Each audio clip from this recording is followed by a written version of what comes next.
20 best Urdu Shayari of all time. 20 सबसे बेहतरीन शायरी उर्दू साहित्य का क्या है? छत टपकती थी अगरचे, फिर भी आ जाती थी नींद। मैं नए घर में बहुत रोया पुराने के लिए। पोएट जफर गोरखपुरी जी ने बोले हैं। छत टपकती थी अगरचे, अगरचे का मतलब हालांकि, फिर भी आ जाती थी नींद। मैं नए घर में बहुत रोया पुराने के लिए। ऐसे ही होता है मनुष्य, नए के लिए तलाश करता है और जब नए के पास चला जाता है तो उसे पुराने याद सताते हैं और उसमें वो खो जाता है। अतीत से मनुष्य मुक्त नहीं हो पाता है, अतीत उसका पीछा करता है छाया की तरह।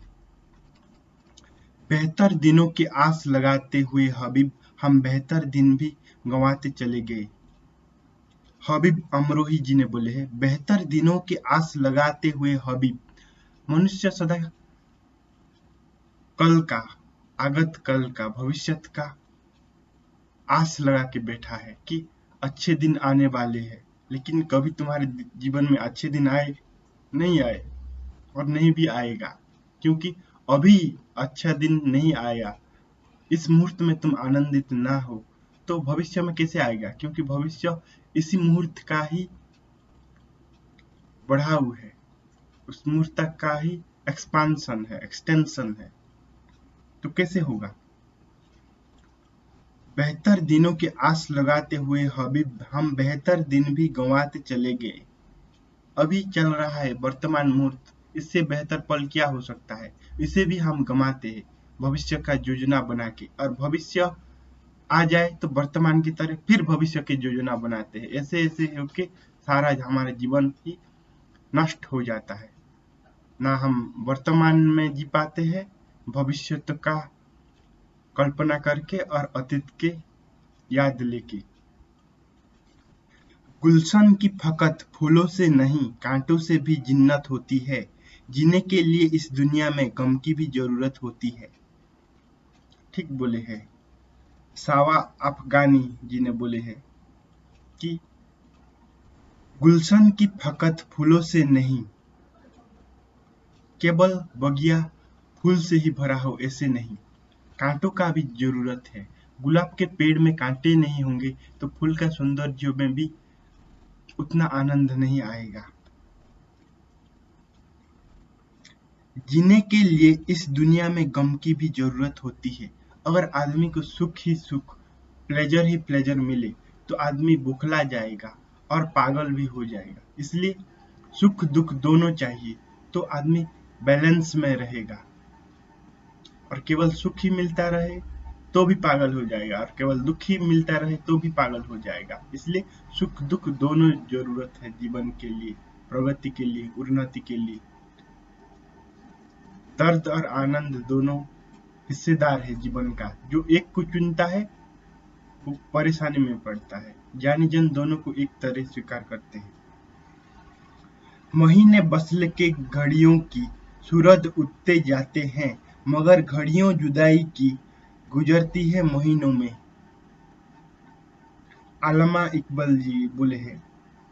बसल का मतलब है मीटिंग, मिलन।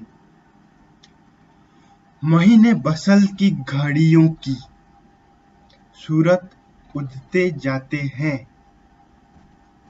मगर घड़ियों जुदाई की गुजरती है महीनों में। देखते देखते खुशी के एक महीने बीत जाते हैं, लेकिन गम का एक पल भी बीतना एक महीने, और एक महीना बीतना एक साल के जैसे लगता है। मेहरबा होके बुला लो मुझे चाहो जिस वक्त, मैं गया वक्त नहीं कि फिर आ भी ना सकूं। कवि श्रेष्ठ मिर्जा गालिब जी ने बोले हैं। मेहरबा होके बुला लो मुझे चाहो किस वक्त, मुझे बुला लो किस वक्त भी, मैं गया वक्त नहीं कि आ भी ना सकूं। मैं अभी नहीं चला गया हूँ, मैं अभी मर नहीं गया हूँ तो भी आ भी ना सकूं। मैं आऊंगा, तुम बुला के तो देखो मैं कैसे पहुंचता हूँ तुम्हारे पास।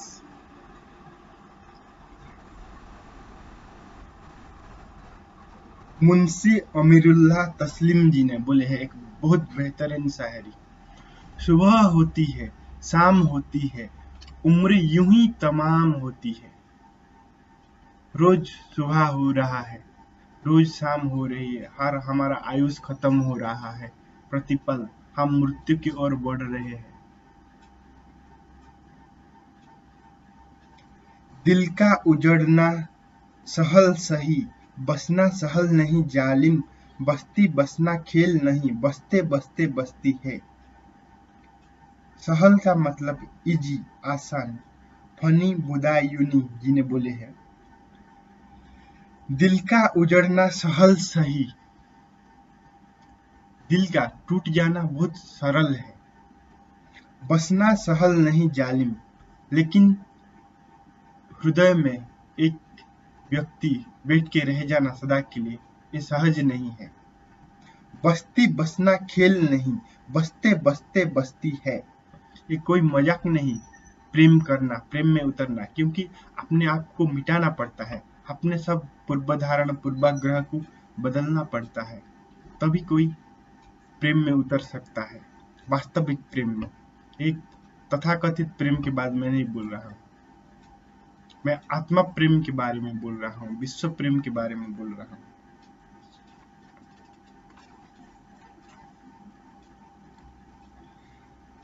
कभी किसी को मुकम्मल जहां नहीं मिलता, कहीं जमीन कहीं आसमान नहीं मिलता। मुकम्मल का मतलब होता है कंप्लीट, संपूर्ण। निदा फजली जी ने बोले, कभी किसी को मुकम्मल जहां नहीं मिलता, कहीं जमीन कहीं आसमान नहीं मिलता।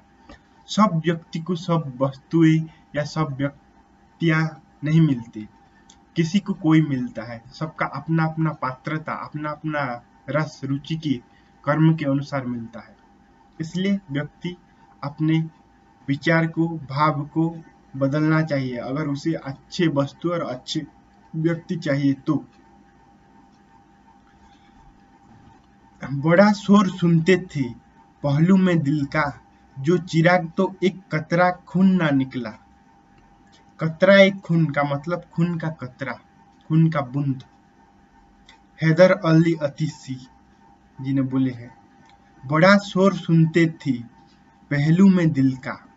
तो आदमी जब मोहब्बत में पड़ता है तो पहले बहुत शोरगुल मचाता है और लोगों को दिखाता है कि मैं ऐसे कर रहा हूँ, वैसे कर रहा हूँ, जैसे कि मैं ही पहला आशिक हूँ दुनिया में, मुझसे पहले कोई नहीं हुए, अभी नहीं है, ना आगे होंगे।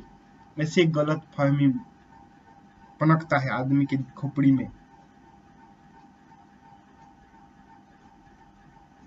जो चिराग तो एक कतरा ई खून ना निकला, और ढूंढे तो दिल में कोई मोहब्बत ही नहीं था, ये सब वासना का खेल ही था। उसे मोहब्बत का नाम दे देते थे और बदनाम कर देते थे। जिंदगी बेशक तेरा इनाम है यारब, मगर सुन सके तो कुछ तेरे इनाम की बातें करे। हरिचंद अख्तर जी बोलते हैं, जिंदगी बेशक तेरा इनाम है यारब। जिंदगी खुदा का देन है, अस्तित्व का उपहार है, प्रकृति का भेंट है मनुष्य के लिए। बेशक उसमें कोई संदेह नहीं है, लेकिन मगर सुन सके तो कुछ तेरे इनाम की बातें करे। अगर सुन सके, अगर तुम सुन पाओ तो उसका थोड़ा तारीफ करे, उसका थोड़ा चर्चा करे। मैं अकेले ही चला था जानिब ए मंजिल, मगर लोग साथ आते गए और कारवा बनता गया। जानिब ई मंजिल का मतलब है मंजिल की तरफ। मजरूह सुल्तानपुरी जी ने बोले हैं, मैं अकेले ही चला था जाने ए मंजिल, मगर मैं अकेले ही अपने परम चरम लक्ष्य आनंद प्राप्ति और दुख निवृत्ति के रास्ते में चला था, लेकिन मैं चलता गया, कारवां बनता गया। मैं जब चला अपने लक्ष्य के ऊपर तो जितने मेरे सोच के वाले थे वो सब मेरे साथ आ गए। मैं अकेले ही चला था जाने ए मंजिल, मगर लोग साथ आते गए और कारवां बनता गया। मैंने कभी ढूंढने के लिए कहीं नहीं गया था, लेकिन मैं अपने मंजिल के रास्ते में चल रहा था और बहुत सारे लोग आए और मेरे साथ जुड़ गए।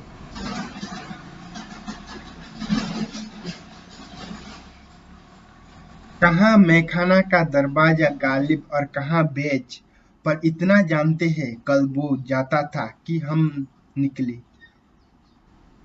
मैखाना का मतलब है शराब खाना, बार जिसे हम कहते हैं।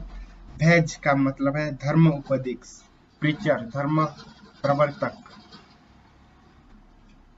कहाँ मैखाने का दरवाजा, कहाँ पे है शराब घर का दरवाजा, द्वार। गालिब और कहाँ भैज, और कहाँ है एक धर्म अनुष्ठान का दरवाजा, जहाँ पे भैज धर्म प्रचारक रहता है।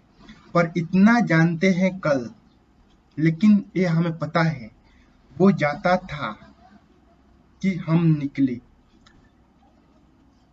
वो चाहता था कि हम ना जाए शराब खाने, हम जाएं धर्म सुनने के लिए, प्रवचन सुनने के लिए धर्मपीठ को जाए। लेकिन हम दीवाने हैं, हम जहाँ भी जाते हैं वहाँ मस्ती का लहर छा देते हैं। मिर्जा गालिब जी ने बोले हैं ये। फला फूला रहे यारब चमन मेरी उम्मीदों का, जिगर का खून दे देकर ये बोते हैं पले हैं। अल्लामा इकबाल जी बोलते हैं, फला फूला रहे यारब चमन मेरी उम्मीदों का, जिगर का खून दे दे कर ये बोते हैं पाले हैं। तो हमारा जो कार्य है, हमारा जो कृतित्व है, काव्य है, साहित्य है, दर्शन है, ये सब हम बहुत मेहनत से, बहुत ध्यान पूर्वक, बहुत प्रेम पूर्वक हमने लिखे हैं, गाए हैं। ये रहने दो, और जितने सारे लोग आ रहे हैं उसे पढ़ने दो, उसका भी थोड़ा चस्की उन्हें मिले।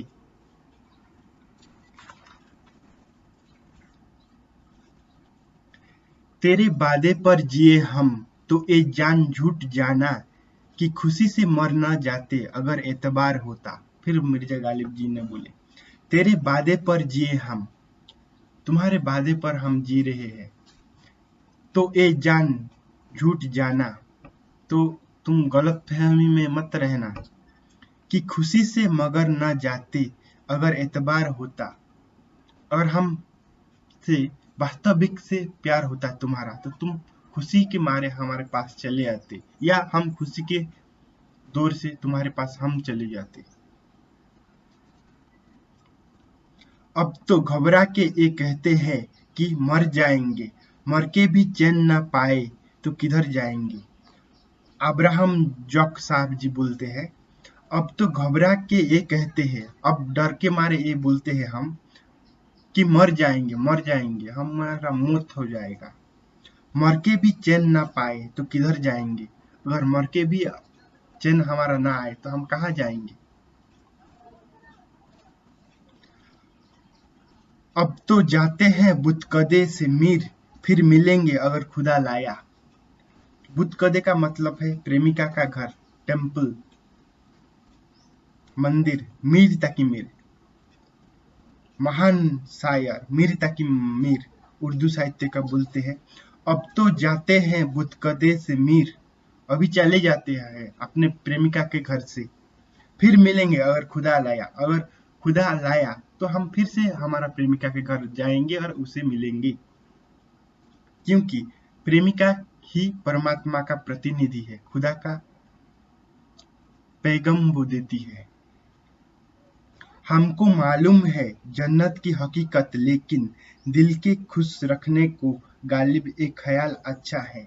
फिर से मिर्जा गालिब जी ने बोल रहे हैं, हमको मालूम है जन्नत की हकीकत, हमें जन्नत की, स्वर्ग की, हेवन की असलियत हमें मालूम है, उसमें क्या चलता है। लेकिन दिल की खुश रखने को गालिब एक ख्याल अच्छा है, लेकिन अपने आप को सांत्वना देने के लिए, दिल को खुश रखने के लिए ये भी जरूरत है कि अपने आप को समझाए, भरमाए, भुलाए, आश्वासना दे कि हमारा भविष्य अच्छे होने वाले हैं। ये जबर भी देखा है तारीख की नजरों ने, लम्हों ने खता की थी, सदियों ने सजा पाई। मुजफ्फर राजमी जी ने बोले हैं, जब्र का मतलब है अत्याचार, कोएर्सन। ए जब्र भी देखा है तारीख की नजरों ने। हम बहुत सारे अत्याचार दुनिया में देखे हैं। लम्हों ने खता की थी, सदियों ने सजा पाई। हम थोड़े वक्त के लिए ही गुनाह किए थे, लेकिन जिंदगी भर हमें दंड भुगतना पड़ा, कैदी खाना में रह के। जाहिद, शराब पीने दे मस्जिद में बैठकर, या वो जगह बता जहां खुदा ना हो। ये मेरा सबसे प्रिय है और अंतिम शायरी है। जाहिद का मतलब है धार्मिक व्यक्ति, डेवोटी। तो एक दीवाना परवाना सूफी मस्त बोल रहा है कि जाहिद, शराब पीने दे मस्जिद में बैठकर, मुझे मस्जिद में बैठकर शराब पीने का अनुमति दे। इस शराब का मतलब होता है एक अदृश्य शराब, रस होता है। या वो जगह बता जहां खुदा ना हो, वरना ऐसे कोई जगह बता जहां खुदा ना हो, क्योंकि खुदा आपने बनाया है सृष्टि में, परिव्याप्त है, सब जगह खुदा हाजिर नाजिर है, जो हम बोलते हैं। तो ये कुछ मेरा पसंद का 20 शायरी था, मैंने बोल दिया। आपको कैसे लगा मुझे बताना। और ये सब मतलब सब ज्यादातर मैं अपने खोपड़ी से ही किया है, मैंने ऐसे कुछ स्टडी नहीं किया है। अपने हिसाब से जो शब्द का मतलब है मैंने निकाला है, गलत भी हो सकता है, लेकिन अपने मजा के लिए मैंने बनाया है, कोई ज्ञान बांटने के लिए। इसको समझने से बड़ा मजा आता है, उससे शायरी को बोलने से, गाने से और ही आनंद आता है। तो अपने जीवन को काव्यमय, शायरीमय, आनंदमय बनाइए।